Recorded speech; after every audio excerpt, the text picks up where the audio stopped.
What God cannot do does not exist. I'm recording this testimony from Enugu, Nigeria. I'm Amazing Grace, a broadcast journalist, and this has been my simple introduction for so many years now. But then let me give you a little backstory to 2010 when I lost my dad, and being the first daughter with no brother, you know how it is in Africa. It was a huge battle with his family. But the most striking for me was when during the funeral arrangements for my dad, one of my uncles had said to me that I should go get a job or even get married and let him see. Now I rejected it immediately. And because of my faith background and what my dad had always told us never to accept negative tags or labels, so I had rejected it just there and then. But moving on, God came through and gave me a job. And of course, even with the job, it was a struggle keeping up with the bills, and I constantly felt like I was running around in circles. I could feel it literally. I was constantly praying for a career breakthrough. That point where everyone around you knows and says that you're good. And I know that I'm very good. But of course, there was no undeniable evidence. Now, I was raised in a godly home, so prayer for us is a lifestyle.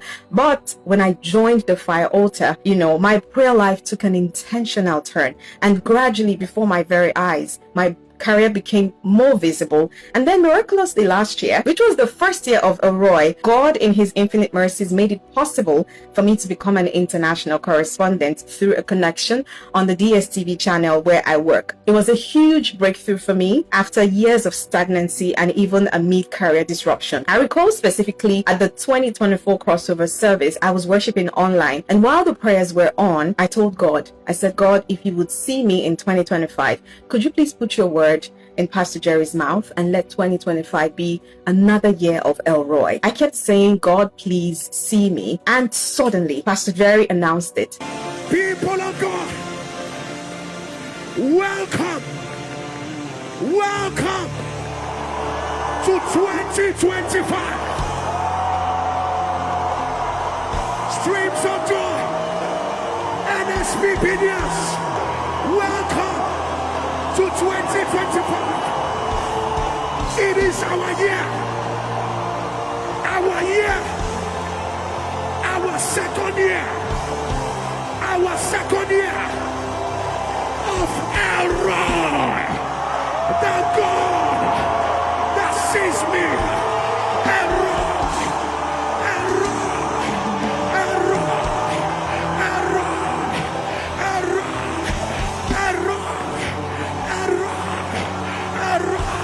I fell flat on the ground. I couldn't believe it. It was like a dream for me. I was very excited, thanking God for seeing me and for giving that word of confirmation. And in that service, one word came constantly. It was an outstanding prophecy for me. Now, Pastor Jerry kept saying, God will give you global visibility. I see you holding a microphone on global stages, and it will start from March. The Lord just opened my eyes. I saw something. I don't know who it is for. A microphone was taken from you and a bigger one was given to you. The Lord is about to amplify your voice in the marketplace. People will wonder, where are you coming from? But hear me specifically. God will begin a chain of work from January. But when you get to the first week of March, the world will hear what the Lord has done in your life. The season of struggle is over in your life. Now, it was a confirmation of what my daddy had always said to me, that he sees my gift taking me global. Unfortunately, he's not here to see it happen. But fast forward to this year, God made it possible again. I traveled to Moscow severally for more stories.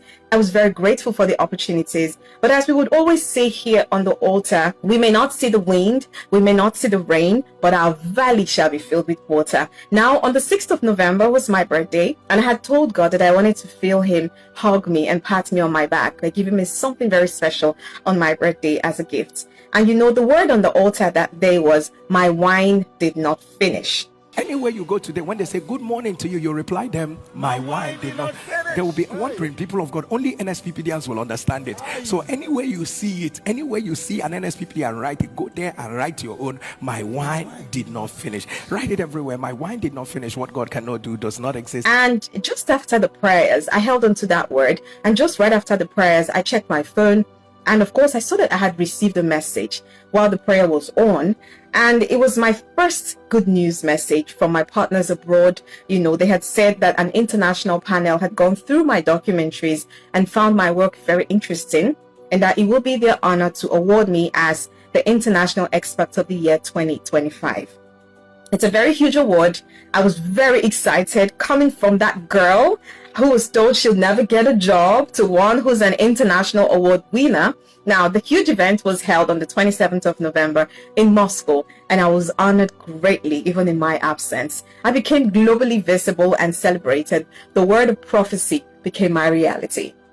Now, I'm not just Amazing Grace, the broadcast journalist. I'm Amazing, the international award-winning broadcast journalist and correspondent. That's my new identity in my career, which, by the way, has taken a leap, and there's no stopping me now. Thank you so much, Pastor Jerry, for your sacrifice on this altar of fire. Jokwasa, my life will never remain the same. And with EL-ROI's guarantee on this altar, I am coming back in 2026 with more testimonies and higher levels on all sides. I know that EL-ROI would see me more, for what God cannot do does not exist. Thank you very much.